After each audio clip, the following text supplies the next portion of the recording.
Hello again, and thanks for tuning into Rugby Wrap-Up for this week's Martial Law, the turning point in each of the Major League Rugby matches with Colby Marshall. I'm Matt McCarthy, but Colby, this is your baby, so take it away.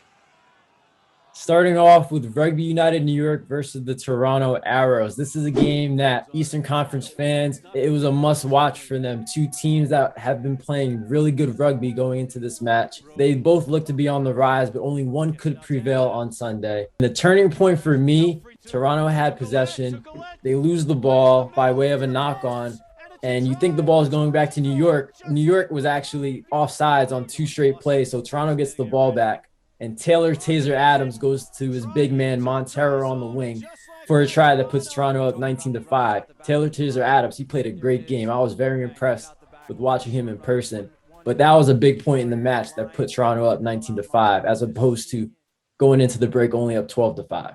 Yeah, Adams is leading the league in points scored, and he missed his first three kicks off the tee, which is really uncharacteristic, but I think he then nailed the next 6 or 7 in a row and really showed his class from the tee. And Toronto served a warning to the league. They shot their arrow, if you will, over the heads of everybody and said they are back and to be considered for real. They're settled. They're on the road now, but they're settled on the road, if anyone can be. And you could see it, that back line meshing. What do you got next? Utah hosting the Houston SaberCats. The duo of Mikey Te'o and Minka Cruze is elite, but the turning point came when the game was 33-22 in the first half. Houston got called for holding on to the ball when they were about to score a try that would have cut the lead to 6 at the least, not taking into account the subsequent conversion. And so that was a big stand by Utah's forwards right there to keep the game at an 11-point advantage for Utah. Yeah, Te'o and Cruze look like they're starting to click for Utah. Just so many points. Those guys had to be exhausted in that mountain air running around like that. I mean, it's, just amazing. Next one. Austin versus Seattle. I know we've talked a lot about Connor Mooneyham and all the great things he's done week in and week out for Austin, but Zinzan Elon Pudik stole the show for the Gilgronis in this one. He had a try in the 40th minute that put Austin up 18-10, and he's the guy that's been battling injuries of late, but was healthy enough to play in this one. And that try allowed Austin to go into halftime with momentum.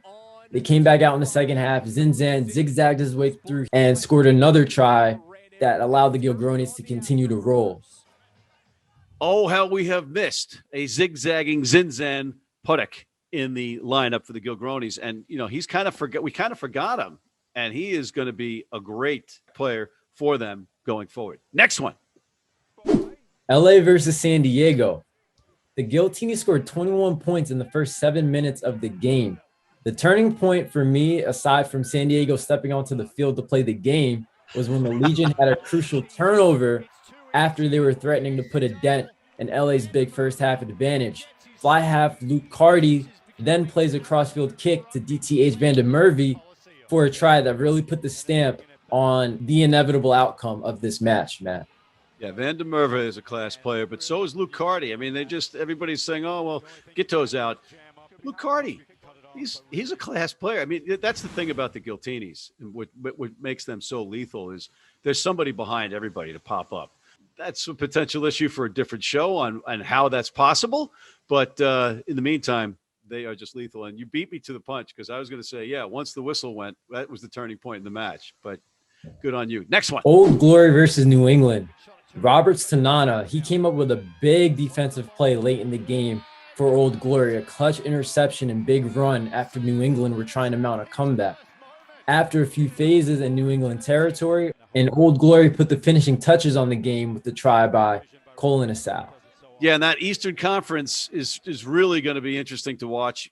Old Glory, New England, two teams that we're still trying to define, or us experts are trying to define, and it was great to see Mike DeBullis have a good match. What else you got for us? What about the Iona vibe, Colby? Well, I have to say Utah, they won the game against Houston. They won by 7 points. But if John Powers was in the roster, they would have won by more than 7, and they would have kept Houston from getting that bonus point. So they're not off the hook yet. You're not off the hook yet, Utah. I love that. I love that Iona stuff from you, my friend. You're out of your mind. You're completely off your rocker. But We'll let you do it anyway on Rugby Wrap Up. That's what we do. But on that note, we are out of time. Thank you, Mr. Colby Marshall, for coming in for this week's Martial Law, the turning point in every Major League Rugby match. And please check out our other segments, including our Major League Rugby show, our Global Rugby Recap, What Are the Odds, our Major League Rugby Sports Bet show with the Philly Godfather, John Bradshaw Layfield, the WWE legend, and Gifty Bailu, Martial Law, the Zack Attack. And please sign up for our American Red Cross Rugby Wrap-Up Blood Donor Team.